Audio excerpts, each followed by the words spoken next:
public in a way that the person has no control over. And so a few things that this act does that are, I think, really legally important. One is that it makes very clear that you have an expectation of privacy in intimate images. Even if you shared that image with one person or with other people, that doesn't mean you've lost your expectation of privacy for it being shared further without your consent and agreement. And it also explicitly includes altered images, which is significant in light of the growing prevalence of technologies that make it possible to synthetically create Right. intimate images of other people. And so the fact that that's explicit is, I think, really helpful just in reminding folks that they have a legal mechanism if something like that should happen. And then yet another, I think, really important feature of the legislation, but the other policy measures that are coming into effect with the legislation is making a streamlined procedure for having images removed from the internet. Mm. So that's really aimed at, of course, there's compensation and there's vindication that can come from getting a monetary order from the person who has done this kind of violative conduct. But sometimes it's more important, or at least more urgent, to just get that image taken down and to regain some control over the distribution of that image. And so, the combination of things coming into effect on Yes. Monday is really meant to streamline that process, make it easier. It's trauma informed. I understand it to have been developed with a lot of consultation. Of course, we'll see how it all plays out when it comes into effect, but I think should be a guide for the other provinces in Canada to really look to start to deal more effectively with some of these issues. Okay, let's put out the phone numbers once again. My guest is Kristen Thomason, assistant professor at UBC with an expertise in AI, artificial intelligence, and the law. And in light of this, on Monday, this Intimate Images and Protection Act is coming into effect, as well as the province taking steps to target social media companies. It will introduce new legislation this spring to be able to target social media companies and hold them accountable, and also talking about working with school districts to have policies to restrict the use of cell phones in class. They say that is provides more opportunities for students, for children to be vulnerable, and as well as distracting from classwork. We're asking you what you think of that, and what do you think parents, educators, and social media can do to protect youth from online exploitation. Our phone numbers are 1-800-825-5950, 604-669-3733. You can hit pound 690 or email us bctoday@cbc.ca. As we mentioned, there was an emotional address from the two Prince George parents who lost their son, Carson Cleland, after he was cyberbullied last fall. I do want to mention that this is a very emotional clip. This is the father, Ryan Cleland. We're going to try and get through this, guys. Good morning, and thank you for having us. My name's Ryan, this is my wife, Nicola, and we're here today to talk to you about our son, Carson. Carson was a 12-year-old boy who loved hunting and fishing, camping, swimming, anything 12-year-old boys do. He was the kind of kid that would go out of his way to help absolutely anybody that needed it. He was one of those people that no matter who you were, he'd put a smile on your face. When we were out at the lake, he liked to ride his dirt bike as much as he possibly can, and when it came to winter, it was hockey. Everything was hockey. Nothing ever seemed to faze him, until one day, it did. On October 12th, Carson was contacted on somebody on Snapchat pretending to be a young girl around his age, and they talked him into sending some intimate images online. The second that happened, the conversation took a turn, and they threatened Carson. They wanted gift cards, money, anything, and if he didn't give them, they were going to share his pictures with anybody on his friends list. Carson panicked. Right then he made a snap decision and tried to take his own life. We stand here today as two broken parents trying to do everything to make sure this doesn't happen to another family, to another child, to another person.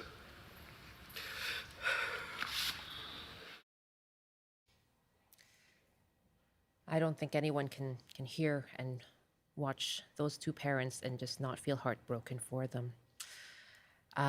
Such brave parents to speak to this issue, despite their grief. Kristen, that I imagine is the grief of so many who have been through this ordeal. Yeah. Yeah, it is, my heart breaks for them. Absolutely. And something that I was just thinking, I forgot to mention about the law that I think is really significant, especially in light of what happened to Carson, is that the act makes also clear that it's not just distribution, but threats to distribute that are covered by its provisions. So I think that's a really important recognition that sometimes it's, it doesn't even have to go as far as that our images are distributed, but that harm can arise just at the thought that it's going to happen. And I mean, law is only a sliver of how we respond to these kinds of social problems, but it is, I think, helpful, I hope helpful, that there are legal mechanisms that are clearer, that more clearly address this kind of really dangerous and just awful conduct. Again, like I think that's but one part of it, but I also heard in the announcement how there are educational measures going hand in hand with this. And I think that's so important to think about how we shift norms, while we also develop more, legal remedies as well. Right, that digital literacy piece as well. You heard the premier at the start of our segment, the clip that we played talked about him saying parents cannot do it on their own in this environment. They're unable to do that. Just in the face of this constant onslaught of online material and interactions. But what can parents do? Well, as you're saying that, I was just thinking how, it is also so crucially important that kids are able to, at age appropriate times, start to develop their own online and real world, most importantly, real world, but, in this reality that we're in, also their online lives. And so it is important that there are measures that can help kids so that they can also continue to have their autonomy when it's appropriate to Right. engage. So it's not, I'm going to take your phone away and I'm going to look at everything that you do. Exactly. Like it is, I have two kids in kindergarten right now, so you're not at that stage yet, but I do think ahead to it. And I research some of the horrible things that happen for a living. So it's hard not to feel, anxious about how are we going to broach this when that age comes. But it is so important that kids be able to understand the internet, communication through the internet, issues like cyberbullying, but also misinformation and disinformation. Like these issues are going to continue. I think at least that seems to be the trajectory right now with technology making that more and more possible. And so I think as parents, or guardians or, just loved ones to kids in our lives, some of the most important things that we can maybe do, and I'm a lawyer. So, there are other professionals who I think would also have Sure, fair enough. research here. But as coming from a legal lens, at least, is just like making sure that kids know that they have someone that they can turn to.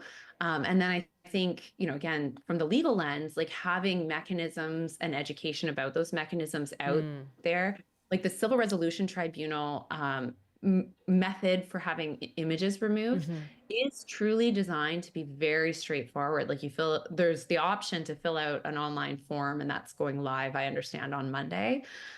So, even if you have a friend or a teacher that you trust enough who can help guide through that process, that might be, I don't want to say enough. It's obviously never enough, but that might be the step that child needs to just be aware of. So, maybe as parents, just even educating kids about how to ask for help, even if it's not necessarily always from us, as much as I hate to admit it. But, I recognize it. It strikes me, you just mentioned the Civil Resolution Tribunal, which is where you would go to for this new streamlined process to have images removed. There is, a spectrum of things that have been announced today. I'm imagining myself as a parent, anyone, educator or a guardian, a loved one, as you say, looking at this, saying, okay, there are all these new tools. What do I do? How do I sift through all of this? What's the actual help that's being provided to me today? As of today, what I heard that was really significant was this sort of multi-pronged approach, legal approach to dealing with intimate images. But, when I say law is only a sliver of how we respond to this, I mean, ultimately, sextortion, deep fakes, non-consensual distribution of intimate images, these come down to cultures of sexual violence and in many ways misogyny, even though these can affect children and adults of any gender. And so, there are social issues that law can maybe help to start to deal with, but ultimately, as sort of as a society, as a culture, we really need to tackle the root cause of a lot of these really harmful behaviors. And so it's heartening to hear, ideas around education about, online life and what to expect. And I think that goes hand in hand again with like children also need to be able to experience the internet to learn, its realities and its non-realities, things like that. So more education around that. And, of course, I also heard the idea of, removing cell phones during the day to avoid distraction. I mean, quite frankly, I need that. Don't we all? Yeah. Kristen, I will wrap it there, but thank you very much for getting us through these early, the early hours after this announcement, and we'll look to see what happens on Monday. And as you mentioned, how this enacted legislation on Monday will help. Thank you very much for your time. Thank you. Kristen Thomason is assistant professor at UBC with an expertise in AI and law.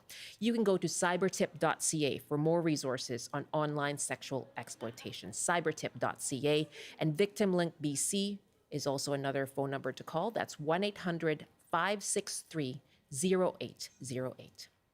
It is 12:24. This is BC Today. Well, this week we heard some grim numbers yet again on the toxic drug crisis in BC. More than 2,500 people died in 2023, a record year. We asked you what needs to happen to make 2024 different. And Ralph writes, if people want housing, treatment, and free, safe drugs, there must be a requirement that there are things they must agree to get help. This cannot be a one-way street of just taking and doing the same thing over and over again. Society has to have limits, and society's bank account is not endless. Mary writes, I come from 30 years in healthcare and psychiatry. It's not about dysfunctionalism, rather disconnect within families. Put aside a regular time wherein a parent validates and supports each one, tells them how loved, strong, and beautiful they are. I have a daughter who has struggled all her life, 30 years plus, with addiction issues. She now lives in the east side of Vancouver. Housing really contributes to her being safe and alive. Remember always to support and tell each member of your family how proud you are of them. Jeffrey writes from Denman Island, the question isn't what to do, but how to do it. Safe supply is what should be done, but 3 ingredients are missing: the lack of medical professionals who can be dedicated to a proper safe supply system, the lack of political will, and the lack of cooperation from the College of Physicians. COVID stressed society in many ways, one being that the dispossessed resort to using dangerous street drugs, the other that COVID obscured for 2 years the real dearth of doctors and nurses. This circumstance allows politicians to rhetorically indulge in the proven inadequate, quote, more recovery beds. Thanks very much for all emails. bctoday@cbc.ca is where you can reach us.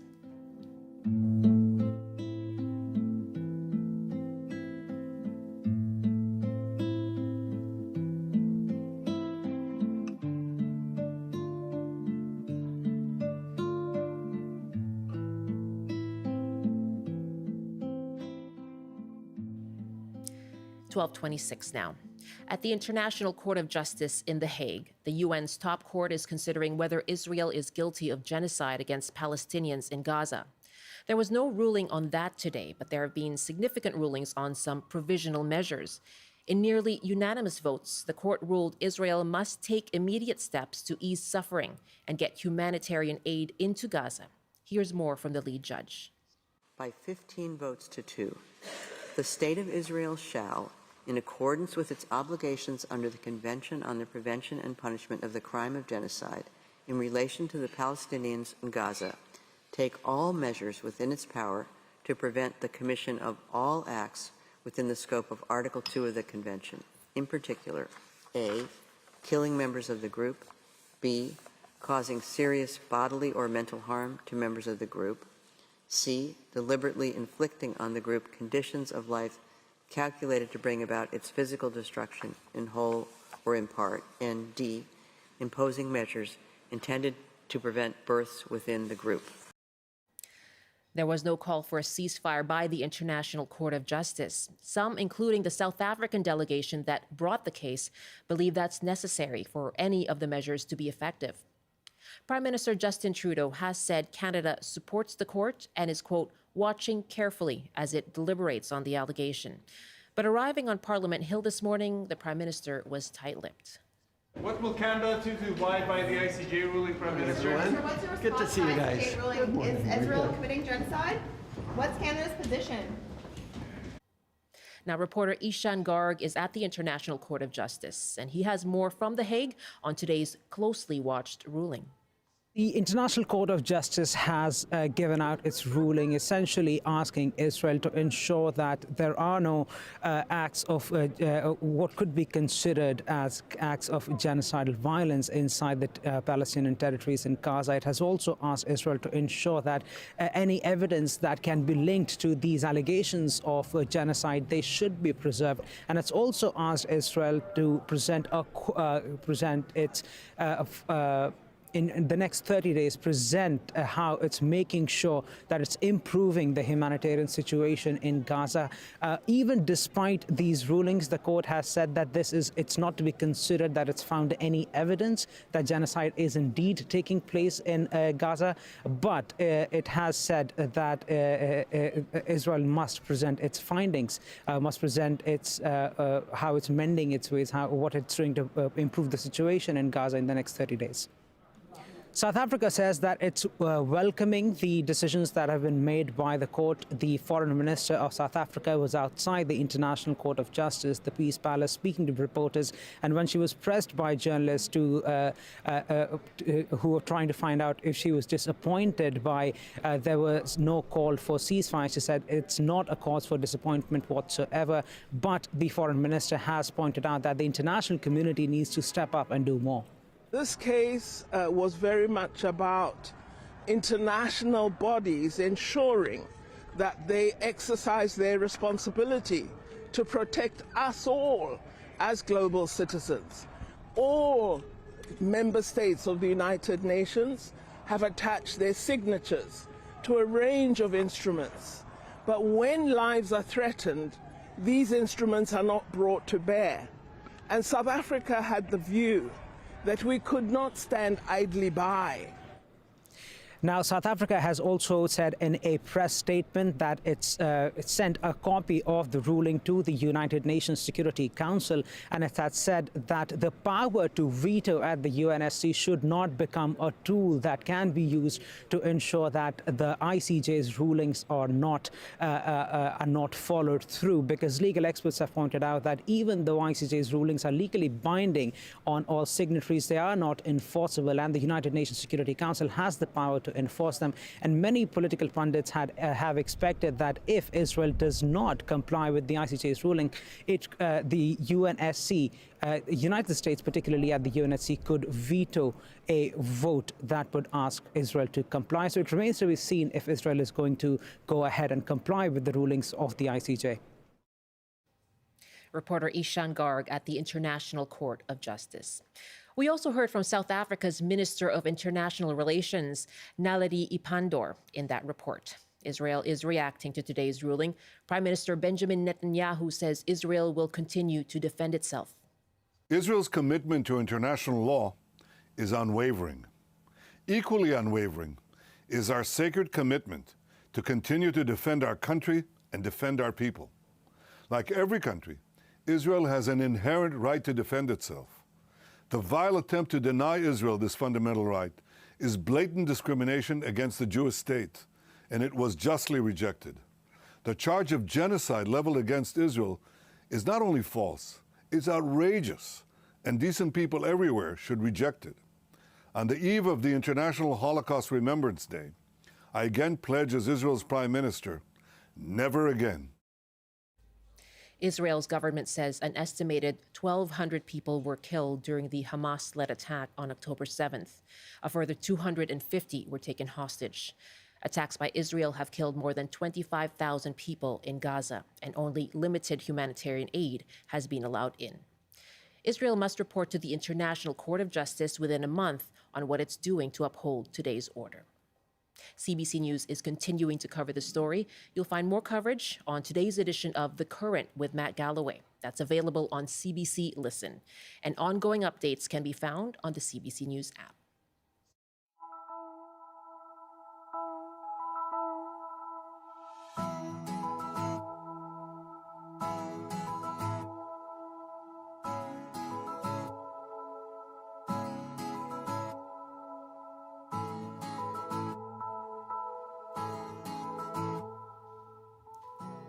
.33 now, 1:33 in the Mountain Time Zone. This is BC Today here on CBC. Thank you so much for joining us. I'm Michelle Eliot, and in our next half hour, we welcome back our Pets column, and we're taking your questions about pet care and pet health. That's coming up after the CBC News Update with Belle Puri. Good afternoon. The BC government is about to take 3 major steps to protect children from online threats. One will be to restrict cell phone use in schools. The government will also set up a service to remove explicit photos from the internet. That will start next week. As well, legislation is being created to hold social media companies accountable for the harms they have caused. The next set of atmospheric rivers is forecast to bring up to 300 millimeters of rain across the province. Heavy rain combined with melting mountain snow is expected tomorrow right through to Wednesday. Vancouver Island, Howe Sound, the Sunshine Coast, and parts of Metro Vancouver and the Fraser Valley are under a flood watch. Rogers Sugar has a tentative settlement with 140 workers at its Vancouver refinery. The plant has been behind a picket line for almost 4 months. Striking workers wanted improvements to wages and benefits. As well, they have been opposed to the company's plan to expand operations at the plant to around the clock every day of the year. A ratification vote is scheduled for next week. A look at the BC weather along the north coast. Rain with the temperature steady at 8 degrees. In the Peace region, mainly cloudy and 7. For the central interior, a 40% chance of showers this afternoon, a high of 4 degrees. In the southeast and southern interior, overcast with the temperature steady at about 3 degrees. And along the south coast, Greater Victoria and Metro Vancouver, it's going to be wet. The rain is beginning soon this afternoon, and the temperature will be steady at about 10 degrees. That's the CBC News from Vancouver. Are bakers rejoicing now that the Rogers strike might be coming to an end? This baker is, sure. Yes. Have you missed it? You've missed it, have you? Well, actually, I haven't. You know, if you just have to kind of look around a little bit, right? And it was available. But I had seen some empty shelves, especially leading up to Christmas. That was tough. That's so true. And our resident baker on the show, Melody Jacobson, was saying that, you know, you would find sugar, but in like these huge bags that you really didn't know what to do with. I suppose you could then go home and share it with people around you. I am not much of a baker, so I have this fairly old bag of brown sugar in my drawer. So I have used it. Hopefully it's still okay. I'm okay. Or you can put it in the microwave and it'll soften up. Oh, that's true. I've also heard you can put bread in the bag, right? To soften it up. But that never lasts long enough at my house. No, see, you don't have my problem. That's my problem, is too much sugar. Oh, no. Yeah. But yes, the bakers, they're getting ready. It's all good. They're getting ready. Thank you so much, Belle. Okay. Belle Puri in the CBC Vancouver newsroom. Welcome back. You're with BC Today here on CBC. I'm Michelle Eliot. Very glad to be with you. You can catch us, of course, on radio. We're at 88.1 FM around Metro Vancouver, and as well live streaming on all the things, right? On YouTube, CBC Vancouver is where you can find us. Also on the CBC News app, and you can go to our website, cbc.ca/BC.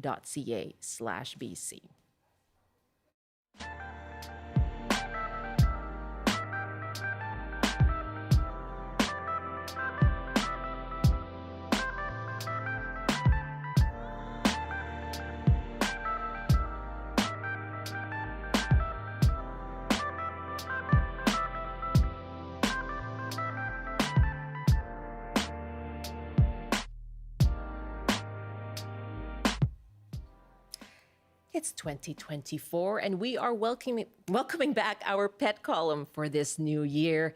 Yes, as you know, we take your calls and your questions about pet care and pet health.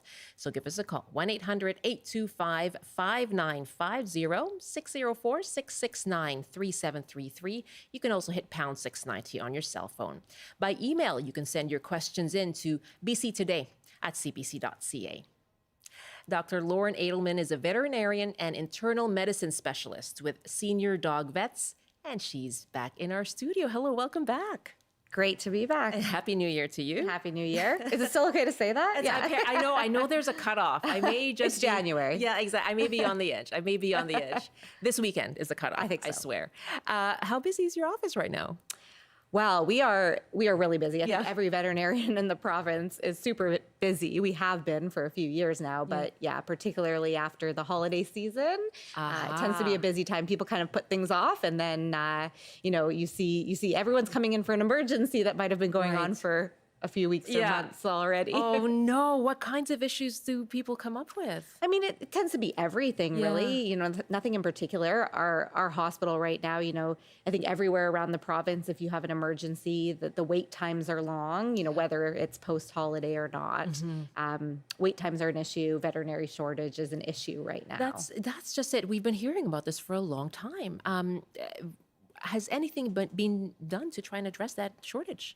Yeah, so it's been going on for years. I mean, I think back in 2020, the Society of BC Veterinarians was saying, hey, we got to do something about this. We are only graduating, 20 vets a year from Saskatchewan, and we need at least 100 vets just to make up for those that are, retiring and the pet population boom. And there was increased seats that were earlier this year, or last year, I guess now, in 2023. They doubled the amount of seats, the British Columbia government at Saskatoon, but that's still only 40 veterinarians a year that were graduating. And, this is a problem across Canada, but BC is definitely being hit hard with a veterinary shortage. Wow, all the pet lovers here in this province. How does it affect your practice?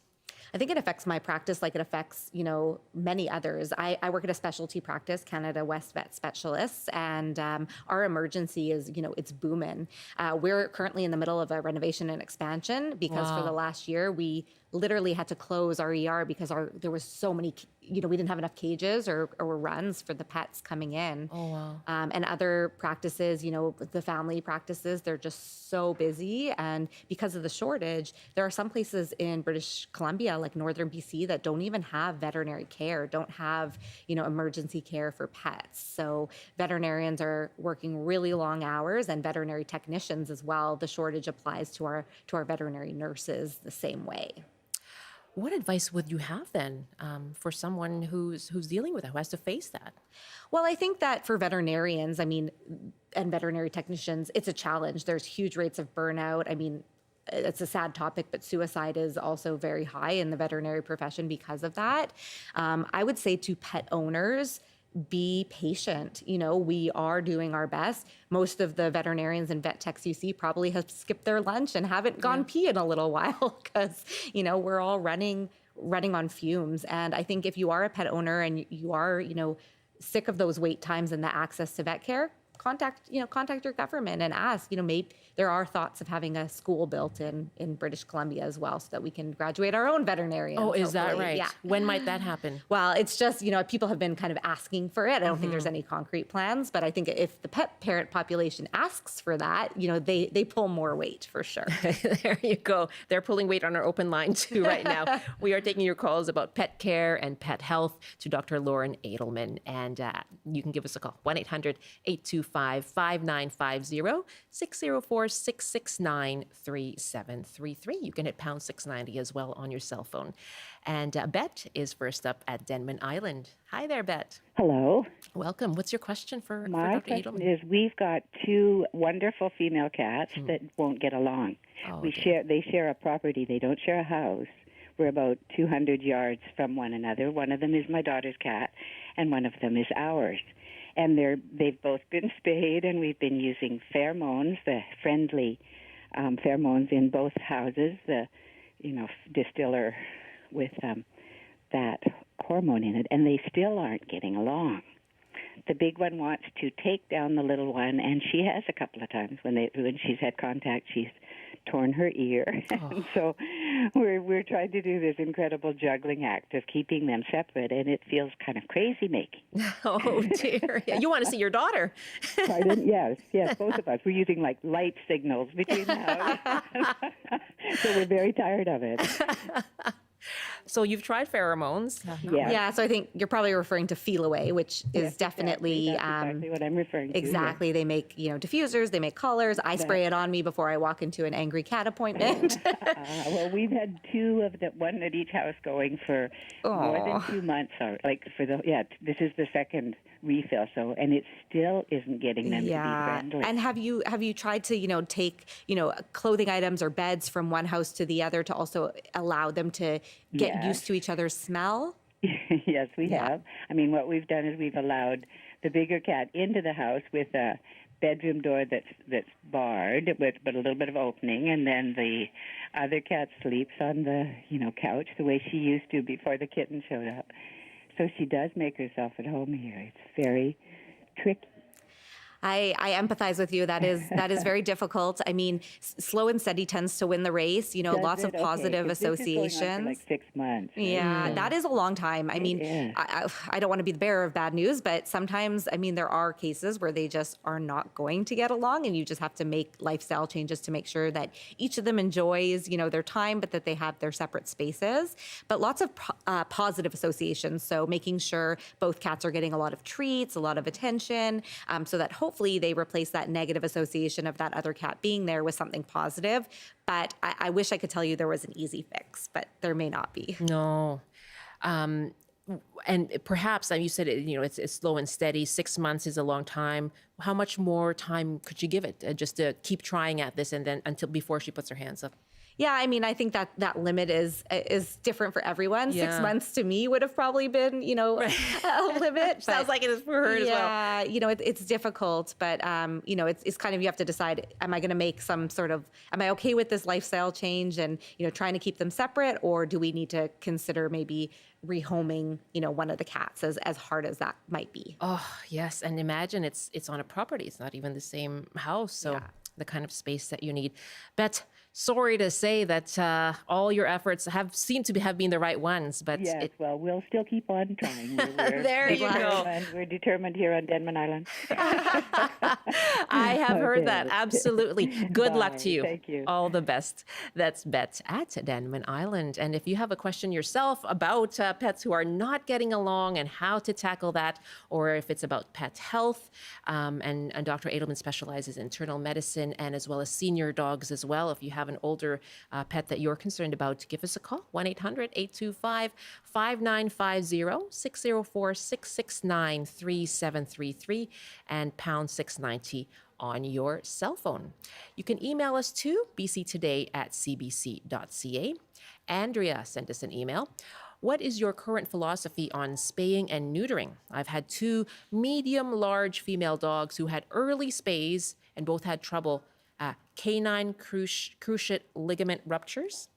My neutered male Australian Shepherd, who was otherwise super healthy and athletic, died of cancer at age 10. I understand now that hormones play a huge role in both development and lifelong health. Do I wait until age 2 to have my next dog altered, or not at all?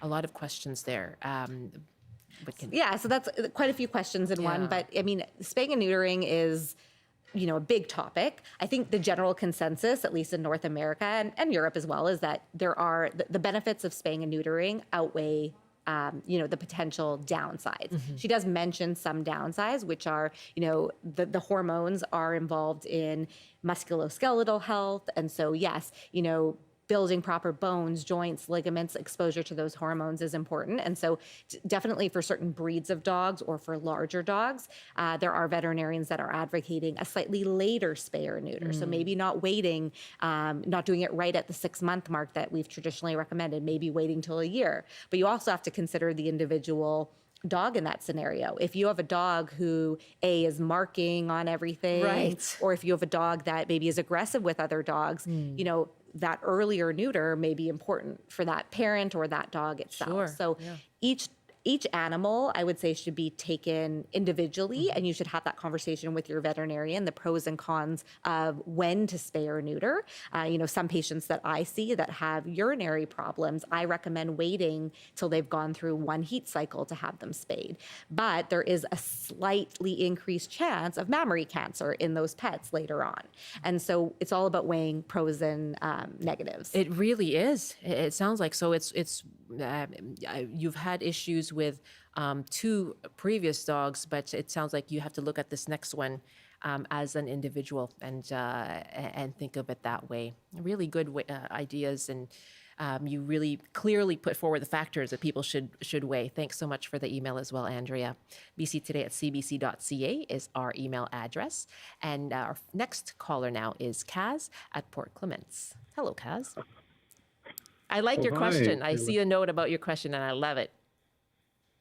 Yeah, so I have a 10-year-old daughter. I have a 12-year-old son. Both of them have devices and access to the internet, and I want to get them off and outside.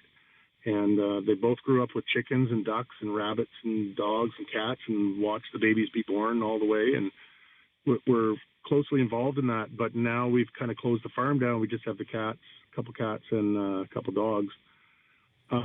What would you say to a young person at that age? Like she's actually a grade ahead, so they're in grade 6 and 7, the two of them.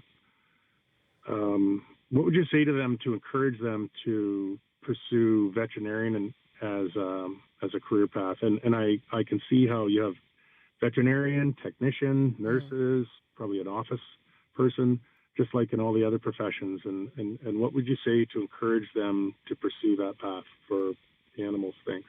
Love it.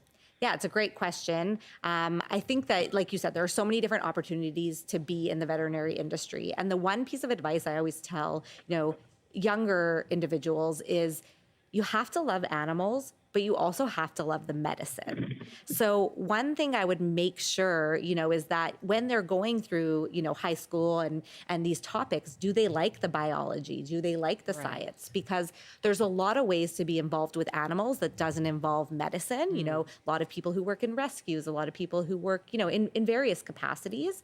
But to be a veterinarian or a veterinary nurse, you really also have to love the medicine, because it's not an easy job. It's difficult. And most of my visits are not, happy puppy kitten visits. Yeah. They're difficult. And you also have to love working with people. A lot of people think, oh, I just want to get into veterinary medicine because I want to just be with the animals. But you have 2 patients. You have the owner and you have the animal. Absolutely. So. Someone you're relaying the news to. Yeah. I think, Kaz, those are great considerations, but what about something to perhaps inspire his kids? I think that's what he's hoping for. Yeah. So as far as inspiration, I always say, I feel so lucky because I found that job that really, truly does inspire me. I go to work every day, and yes, it's work, but I love what I do. I get to see these, cats, dogs, other animals, and it's just so much joy. There's truly no love like the love of an animal. And so being able to have that every day while, pursuing my passion is fantastic. And I think it's like I said earlier in the show, there's a shortage. So I was surprised you weren't recruiting. We definitely need more. And if they are interested, another nice thing is just, it's competitive to get into veterinary and veterinary nursing school. So make sure they study hard and get good grades, because that's really important. Fuel that competitiveness, perhaps. Kaz, do you think that your daughters can withstand all those challenges as a veterinarian? Actually, my daughter, yes. She did do kindergarten and grade 1 in 1 year, so she's ahead of the game. Right. She's got a great memory. She loves animals. She's precocious, strong-willed, stubborn. And this is I've been involved in career counseling since I was a lot younger. Yeah. And I've done a lot of different careers on my own, different jobs and everything, and I'm involved in a lot of stuff. I'm a paramedic right now, and so I totally appreciate the helping profession. And when you're working with a child, you're working with a child and their parent. It's the same as when you're working with a pet. That's so true. And I've dealt with the goats and the ducks. I was on that farm for 12 years, and I love it, and I think it sparked my interest. I think it's a great place for my daughter to go. Yeah.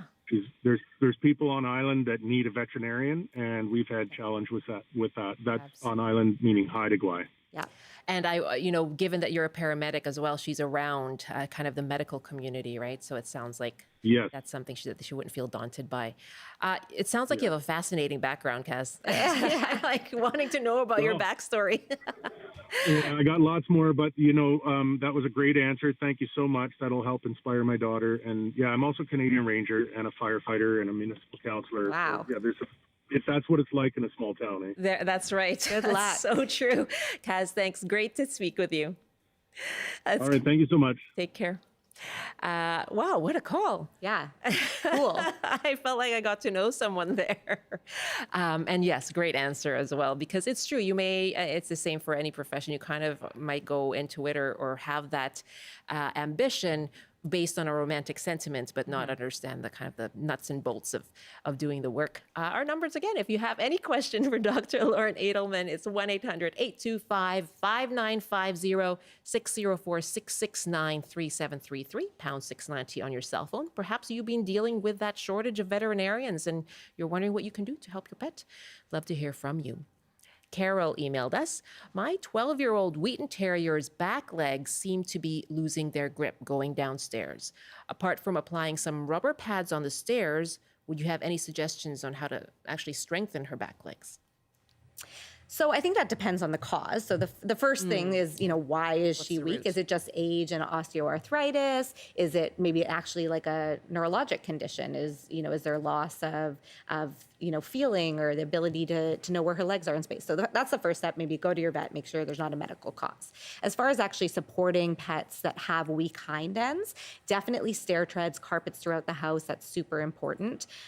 They also actually, if you find grip helps, they actually make these toe grips.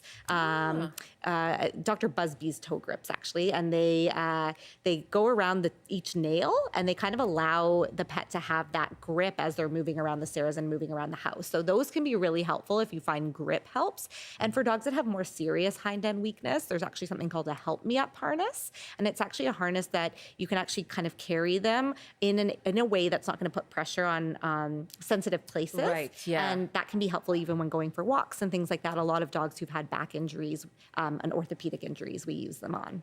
Wow, but the first step is to find out what is causing that in the first place. That's how we know how to direct the therapy the best. Right, and you can use those amendments. Carol, thank you very much for that, and I hope that you do find out what's going on and that you can use some of these suggestions from Dr. Adelman.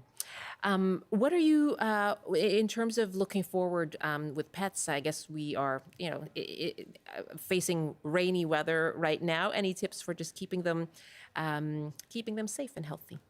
Yeah, I think unlike me, my dogs typically don't mind the rain. It's more about getting yourself out into the rain to keep them active, because we know staying active is a really important part of keeping pets healthy, keeping them stimulated, and also probably keeping them from annoying you at night when they've been cooped up all day. That's right. So I don't want to go out now. I know.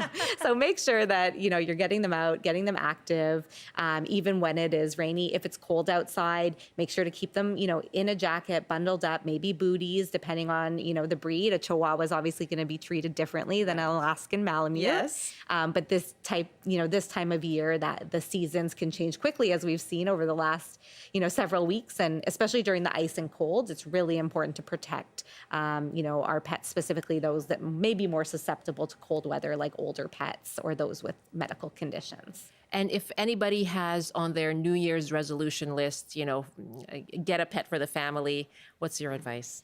If you're getting a pet, first of all, there's lots of rescue options available, because a lot of people who got pets during the pandemic decided they didn't want them once they went back to work. So look into rescues. There's lots of amazing pets out there.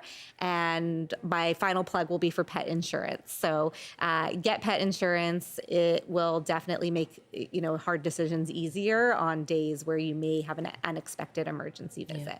I've heard that so many times. Yeah. Always such a pleasure to have you. Thank you. Yes, you're welcome. It was great to be here. Thank you for your answers to these questions. Thank you for all of your questions as well. Dr. Lauren Adelman is a veterinarian and internal medicine specialist with Canada West Veterinary Specialists. That's it for our show today and for this week. Thanks so much to everyone who called in and joined our discussion. You can always email us and let us know your thoughts on anything you hear on the program. It's bctoday@cbc.ca.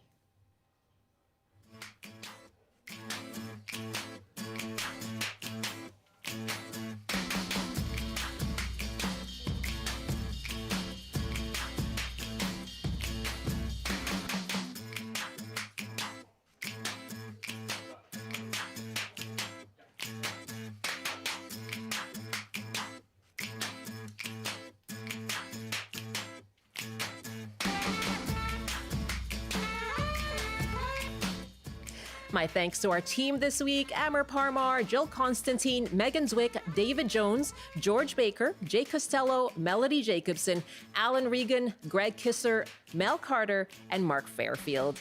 I'm Michelle Eliot. Thanks for joining us here on BC Today. Have a great weekend. We will be back with you on Monday. Take care.